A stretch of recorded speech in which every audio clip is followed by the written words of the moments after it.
In a moment, I'll invite Jeffrey to request the 5 precepts, and then we'll invite Ajahn to give some teaching in Thai, and I'll have to translate into English, so I can be patient with that. And then after that, we'll have our ceremony bathing the monks.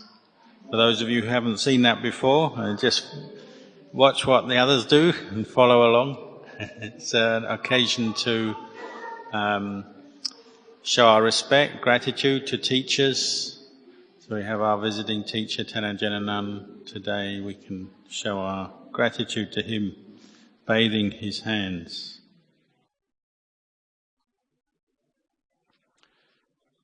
All of us have gathered here together out of our faith and interest in Buddhist teachings, and we've come together today in particular to offer Sanghadana,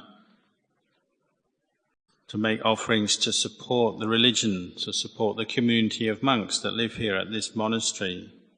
And this requires us to make sacrifices for the benefit of others, for the benefit of that which is good. And we bring different useful things to support the monastery, such as food, other useful requisites and donations. We've been coming to support the monastery perhaps for many months, many years. This monastery we call Buddha Bodhivana Monastery. Ajahn Kalyano is the abbot here, and I've visited here several times before. Today we're celebrating, or this year we're celebrating 10 years of the monastery. We can see that when we have a monastery such as this, we have a place where we can come to practice Dhamma, to make offerings, to listen to the Dhamma, to develop ourselves, develop our understandings of the teachings. So we have it as a place to practice. And from this we can further deepen our level of understanding of truth and develop some higher knowledge. We can see that when we're born into this world, we immediately get lost in the conventional appearance of reality, and we assume that we can own things. We assume that this world is ours to own, this body is ours. The material things we have around us, we say, belong to me, they're mine. But actually, this kind of delusion is a cause of our suffering, and the Buddha pointed this out to us. He taught us to contemplate this truth, to see more deeply, see beyond it, see through it, using mindfulness and wisdom to understand the truth. To come to see that this world and the things that we take as me and mine are really impermanent and not self. To do this, we have to develop and cultivate our minds through the practice of bhavana. This is where we can really bring all the merit, the meritorious actions and deeds that we perform to fruition, to completion, through the practice of bhavana, training our body, speech and mind to develop a state of calm, composure and peace that we call Samadhi. We can use different techniques to develop this peace of mind. We can focus our mindful awareness on the feeling of the in and out breath, for instance. We can practice maintaining mindfulness in different postures. All of this is aiming to allow the mind to become calm enough, clear enough to understand truth. So we call training the mind in this way making merit through the practice of bhavana, mental cultivation. We make merit or good karma in many ways, through the practice of giving, charity, generosity and so on. We make merit through living in a moral, ethical way, following the precepts, keeping the precepts. We make merit through helping to support and do that which is useful in our families, in monasteries and in society. All of this is merit. Listening to Dhamma is meritorious. Listening to Dhamma so we can increase our understanding of truth and the way of practice. And this gives us the knowledge, the understanding that will help us to let go of our attachments which cause us suffering. When we develop our mindfulness and wisdom through the practice, it brings us to the point where we can let go of that which causes us suffering. It brings us to be able to let go of our attachments so that the mind comes to a state of freedom, emptiness.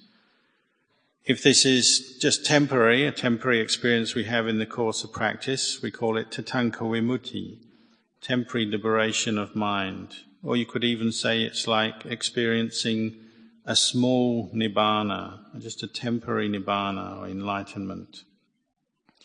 This happens when we develop our mindfulness and wisdom to the point where we can let go of our moods and the different sense impressions and mental states which cause us suffering. And the mind comes to a place where it is still and empty and free of suffering. Every day we work in the world to gain wealth, the basic necessities of life, so that we can live and support our families as well. But if we don't develop an understanding of Dhamma, of truth, then we can still suffer. And suffering can arise independent of, say, whether you have a lot of money or a little bit of money. It's not necessarily to do with how much wealth you have. Suffering is caused by our wrong views, our wrong understanding of truth. So you could say we all have great good fortune, great spiritual wealth, that we've come to have faith in the Buddha and the teachings, the Dhamma. But we must now use this faith and the teachings that we've heard to practice. We have to take our opportunity to practice, to develop meditation in daily life and develop these qualities of mindfulness and wisdom. These will be what allows the mind to free itself from suffering. When you develop mindfulness and wisdom in your daily life, you gain some strength of mind that allows you to let go of your moods, different moods of suffering, your likes, your dislikes, your preferences, all the different kinds of attachments which cause us suffering. You'll be able to let them go and keep your mind in the middle, in that place in the middle where it's peaceful. So to develop and experience true peace of mind, we must practice the Dhamma. We have to learn how to bring up mindfulness wherever we are, wherever we go, whether we go and travel a long way away or we're traveling just at a short distance. Travel with mindfulness. Keep this state of mindfulness present. Keep developing insight and contemplating the truth. Of course, at first, our mind is not very peaceful because our mindfulness is not very strong or continuous. We have to see the value of training, practicing with our minds. And as we do this, then the level and consistency of our awareness will come up. It's natural that as we try to practice this, we won't like the different mental proliferation, the restlessness, the agitation of mind that arises as we experience different things, different conditions. So we have to be patient with that and just contemplate that this is all this mental agitation and suffering and confusion is just coming from a lack of awareness of truth, a lack of mindfulness and a lack of wisdom. It comes from avijja, or ignorance, and this causes craving and attachment to rise in the mind. At first, then, in the practice, we must really learn to keep up our mindfulness continuously, to overcome the different negative mental states that arise, what we call the five hindrances: sensual desire, ill will, sloth and torpor, sleepiness, mental agitation, and doubt and uncertainty. Our aim is to keep bringing up mindful awareness to stop the unwholesome states of mind from arising. Whatever our experience is we have to try to maintain mindfulness through it so that the mind doesn't fall into a negative, unwholesome state. We use the different meditation techniques to do this, so we can focus our mindful awareness on the feeling of the breathing, or we can use the meditation on metta, contemplation of loving kindness. We can practice chanting regularly and meditate regularly, and all of this will help our mindfulness to develop. If we're practicing mindfulness of breathing, then learn how to really concentrate your mind on the breath, each in and out breath, really know it. If you want to use the meditation word, Buddho, then do this in conjunction with the breath. As you breathe in, Bud, as you breathe out, To. Or if you prefer, you can use counting with the breathing. So as you breathe in, you count 1. As you breathe out, you count 1. Breathe in 2, breathe out 2. Pairs of breaths. You count each pair up until 10 and then resume at 1 again. As you practice in this way, what you'll find over time is that the amount of mental worry, agitation and stress starts to get less. We start to experience some peace of mind, some calm. This is what we call Samadhi. Samadhi, or state of firm, calm concentration, is accompanied by joy, piti, rapture, sense of contentment, inner happiness. Often, as your mind calms down, you'll notice that the tiredness that you might feel from having worked all day or just being involved in the world fades away. Your mental stress and worry starts to fade away and disappear. When all of this stress and agitation disappears, then the mind becomes very clear. And this is what allows wisdom or insight to arise. It allows us to see the true nature of our experience, to see that all the things that we have in this world are impermanent, not lasting, unsatisfactory, and not self. They're not ultimately, they're not me or mine, not belong to me or myself. Whether it's internal, meaning our own mental experience or this body, or external things, the possessions, the things we use in this world, they're all the same. They're impermanent. They arise, they pass away, and there's nothing we can really cling on to and hold on to. However, we have to grasp this understanding correctly. One time there was a teacher who taught his students that all things are impermanent, and one of the young novice monks who hadn't really contemplated this deeply yet, he was thinking about this. The teacher said, even your monk's alms bowl that you use every day to collect your food, this is impermanent. But the young novice didn't yet believe that. He could see his alms bowl still there. It's strong, firm, sitting right in front of him. So he thought, well, the teacher said it's impermanent, but it seems to be here permanent as ever, so I better just test this. So he went and got a hammer and started to hit it. And he hit it and pounded it until it was broken. And he said, now I can see it is impermanent. But of course that's not correct view, correct understanding. Something's impermanent is something that's an understanding or an insight you know in your heart, in your mind. You know that the things of the world are impermanent. The food that we eat, the things that we use, all of our experience is impermanent. If we can see this and we don't attach or cling, then this will lead to peace of mind, the peace of Nibbana. Nibbana is that which is cool, when the mind becomes very cool, bright, and our wisdom illuminates the true nature of phenomena, all the physical and mental phenomena in this world. So it's as if sending away the darkness that might cover over the mind. As the darkness fades, the mind becomes brighter and more peaceful and cool. This is because our ignorance or misunderstanding of truth that feeds all our attachments, this fades away through the power of our insight.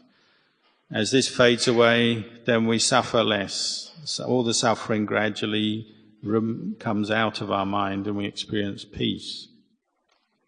So Nibbana then is not just something that is experienced by monks off into the forest. It can arise for anyone who really dedicates themselves to the practice. We don't really know how long we're going to live in this world, so we should bring this up, the reflection up, so that we use our time and our opportunity wisely. We've been born as human beings, so this is our great chance, our great opportunity to practice. We have body and mind, we have our intelligence. All of this can be used to practice the Dhamma. We have to learn to live together in a moral way and to develop our mind through practice of meditation. We are lucky that we have a whole tradition of enlightened masters who are our teachers in this modern era. We have Venerable Ajahn Mun, Ajahn Chah, Ajahn Mahabua, and so on. They have proven that the human mind can be liberated from suffering and its causes. They've proven that they can reach enlightenment. And so we are their students, we're practicing in their footsteps. You have to therefore try to keep up your faith and keep up a regular practice in your daily lives. Just like those villagers in the time of the Buddha, the Kula villagers who the Buddha taught to practice the 4 foundations of mindfulness. As they went about their daily business, they always had their mind focused on one aspect of the body, feelings, mind, or the Dhamma. When they met each other, they talked about the Dhamma and asked, what aspect of mindfulness are you focused on today? We can use Buddho, this quality of mindful knowing, mindful awareness, to develop our minds, to develop mindfulness. As mindfulness becomes more continuous, then we'll experience Samadhi. Samadhi means a mind that becomes firm and stable in itself. Of course, at first it's not necessarily going to be very firm or stable. We might have a lot of distracted thinking. The mind wanders all over the place. So we have to keep practicing meditation to bring up this quality of mindfulness. We keep having to listen to the Dhamma. Maybe at first we don't even quite understand what we hear in these Dhamma teachings. It doesn't always make sense to us. But if you keep listening and you keep practicing, little by little you might experience more peace and more happiness within. And then the truths that the Dhamma points to might become, you might start to realize them for yourselves. We are only in this world for a short period of time. And when we die, we can't take our wealth with us. So we must really take our chance and start practicing now to make our minds peaceful. We come to this monastery, Buddha Bodhivana Monastery, and we support it as a place of practice where we can do this. We must learn how to really end our suffering by understanding the cause of suffering is our own wrong views and delusions and misunderstanding of truth. So we have to really develop ourselves to gain true understanding or right view. Once we have right view of life and the world, then we can use that to develop right action, right effort, and so on. This all becomes the path in our minds that leads to Nibbana. It's what we call the noble path. It's something that we have to develop. When we develop this noble path, it brings up knowledge. That's knowledge or insight that allows the mind to free itself from suffering. So please try to practice in your daily life. When you're at home, when you're at work or wherever, even if you're looking after your families, try not to give up or get distracted. And you too can experience this freedom from suffering. So the practice of Dhamma does require us to continually put effort in our daily life. For instance, we have to keep looking at our actions to see whether we're really leading our life in a wholesome, skillful way, in a moral way. If our sila or our actions are lacking in any way, we're not keeping the precepts fully or completely, we'll be able to see that our mind becomes agitated. If we're careless in the way we speak to other people, then it will lead to a sense of guilt or regret and so on. We reflect on this. We learn how our actions and our speech affects our state of mind. What we also gain out of training in sila or precepts is that the mind becomes stronger. We become more mindful, more aware of what we're saying, what we're doing from moment to moment. And you can see that really the practice is not that difficult, is it? Just learning to be aware of what you're saying, what you're doing, what you're thinking, and starting to let go of anything that causes suffering. But to do this, we do have to keep maintaining our awareness to help bringing the mind back to peace. Luang Por Chah used to say, just practice being mindful whatever posture you're in. Whether you're walking, you're sitting, you're lying down, have mindfulness. We used to doubt about nibbana and enlightenment and what all the purpose of the practice is, but really these doubts can just confuse us. What we have to do is just bring the mind back to the present moment and practice with mindfulness, to be aware of our speech, our actions, to be aware of our thoughts, and to see what really is conducive to peace arising. When the mind becomes peaceful, then wisdom and clarity comes from that. Wisdom in the Buddhist sense is the wisdom that allows us to free the mind from suffering. When the mind does become peaceful, you can start to investigate, to develop this wisdom. Ask yourself questions. Are all these possessions of mine, are they really mine? Are they really lasting? Is this very body really me? Does it belong to me? Look at all the different parts of this body, the hair, the nails, the teeth, the skin, the bones, and so on. Ask yourself, is this really mine? As you contemplate, you'll see it's really impermanent, this body. It's made up of what we call the four elements. That which is hard and solid is the earth element. The liquid parts, this is the water element. The heat and warmth of the body that comes from digestion, this is the fire element. And the air and the air that moves around the body, this is the breath, the air element, comes from the breath. As we contemplate, we can see these four elements are always in a state of change. The way they relate to each other and in themselves, they're changing. As we get older, as we sometimes get sick, we can see how the elements change, and the experience of this body is always changing. Eventually it will start to break up, to fall apart. So we can see that this body is really not a self, any kind of lasting entity that will always be here in an unchanged way. This is what we call understanding our true self. We always think we know ourselves, I know myself, but our true self is to see that this body that we take as ours is something that doesn't last. It's impermanent. If we really understand this point, we understand the nature of this body as impermanent, unsatisfactory and not self, then this will help to remove all our deluded attachments from the mind and bring it to peace. If we can practice like this, develop this kind of peace, then wherever we are, we'll be peaceful. Even if we are living in a family and looking after our family, we can be peaceful. If we have peace of mind ourselves, then our family will also gain from that. They'll become more peaceful. If we train ourselves to think good thoughts, we'll be happy, and the people around us will be more happy. If we practice recognizing negative and stressful thoughts and let them go, we'll be more and more happy and more content within ourselves. So really this is the flavor, or the aim of practice is to learn skillfully how to let go. Develop the wisdom, the peace, the understanding that will help us to let go of our attachments. And even as lay people we can do this, and we can all experience the benefits of it. So in conclusion, I would just like to wish you all success and progress in your Dhamma practice, and I hope that you all find happiness.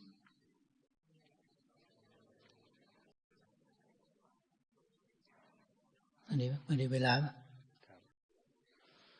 So we thank Ajahn very much for his teaching. He's very kind.